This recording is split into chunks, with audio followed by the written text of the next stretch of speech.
जय हिंद दोस्तों। मैं पुनः एक बार आप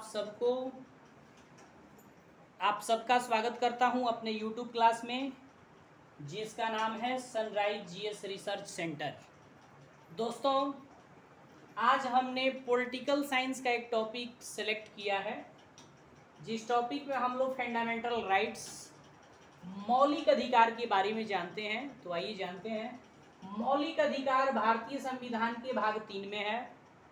तीसरे भाग में मौलिक अधिकार को रखा गया है और मौलिक अधिकार से संबंधित कानून अमेरिका के संविधान से लिया गया है, जैसे कि यहाँ लिखा हुआ है। और मौलिक अधिकार जिस समय संविधान में ऐड किया गया था, उस समय मौलिक अधिकारों की संख्या 7 थी, लेकिन वर्तमान समय में भारतीय संविधान में मौलिक अधिकारों की संख्या 6 है। तो आज हम लोग बात करने वाले हैं कि मौलिक अधिकार कितने हैं, फंडामेंटल राइट्स कितने हैं और वे किस अनुच्छेद में हैं। तो आइए, सबसे पहला मौलिक अधिकार है समता का अधिकार, या इसको समानता का भी अधिकार कहते हैं। समता या समानता के अधिकार का अर्थ हुआ कि धर्म, लिंग, जाति के आधार पर भारत के सभी लोग एक समान है, न कोई बड़ा है न कोई छोटा है। इसको समता या समानता का अधिकार कहते हैं। और समता या समानता के अधिकार को वर्णित किया गया है संविधान के अनुच्छेद 14 से 18 के बीच। इसके बाद से दूसरा है स्वतंत्रता का अधिकार। स्वतंत्रता का अधिकार का मतलब हुआ कि हर आदमी, हर भारतीय फ्री है अपना प्रोफेशन चुनने के लिए, अपना व्यवसाय चुनने के लिए, अपना खान पान, अपना रहन सहन या अपना पोशाक चुनने के लिए वो फ्री है, स्वतंत्र है, वो उसका निजी मामला है।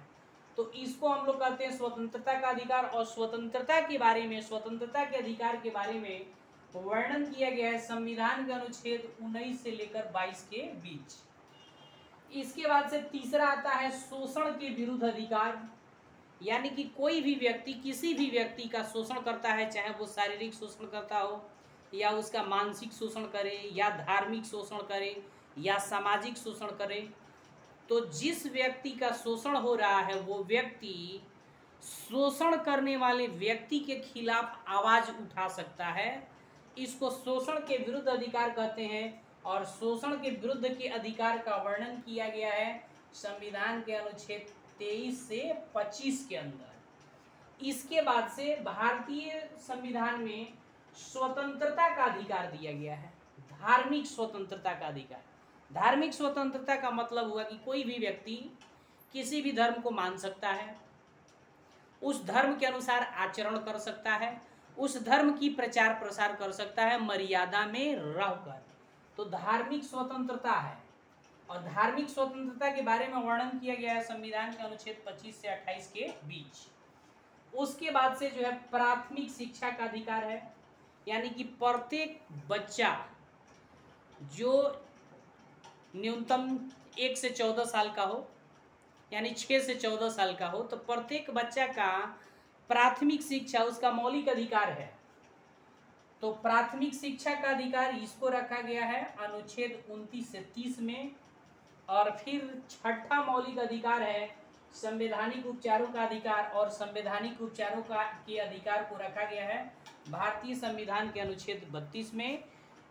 संविधान के इस छठे अधिकार को, यानी कि संवैधानिक उपचारों के अधिकार को, बाबा साहब डॉक्टर भीमराव अंबेडकर ने इसको संविधान की आत्मा कहा है।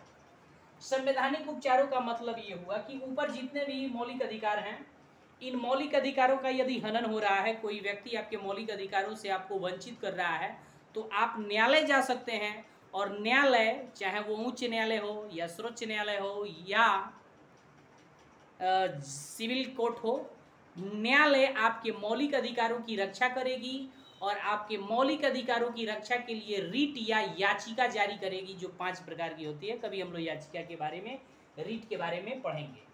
तो अभी हमने बताया कि एक और मौलिक अधिकार था संपत्ति का अधिकार। दोस्तों, एक और मौलिक अधिकार संविधान में था संपत्ति का अधिकार, लेकिन संपत्ति के अधिकार को मौलिक अधिकारों की सूची से हटा दिया गया है। संपत्ति के अधिकार को संविधान के 44वें संशोधन के बाद मौलिक अधिकारों की सूची से हटा दी गई, निकाल दी गई और उसको अनुच्छेद 300 के क या 300 के ए के तहत एक कानूनी अधिकार बना करके उसको रख दिया गया है। तो आज मौलिक अधिकार 6 हैं, लेकिन पहले मूल संविधान में मौलिक अधिकार 7 थे।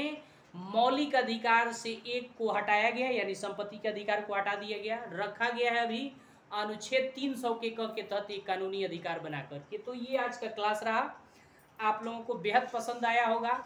दोस्तों कमेंट्स करना आप लोग मत भूलिए, ज़रूर कमेंट्स कीजिए। जितने लोग इस वीडियो को देख रहे हैं प्लीज़ आप कमेंट्स कीजिए ताकि मनोबल हमारा बढ़ा रहे, और लाइक कीजिए, सब्सक्राइब कीजिए और अपने दोस्तों में भी इस चैनल के बारे में बताइए। जय हिंद।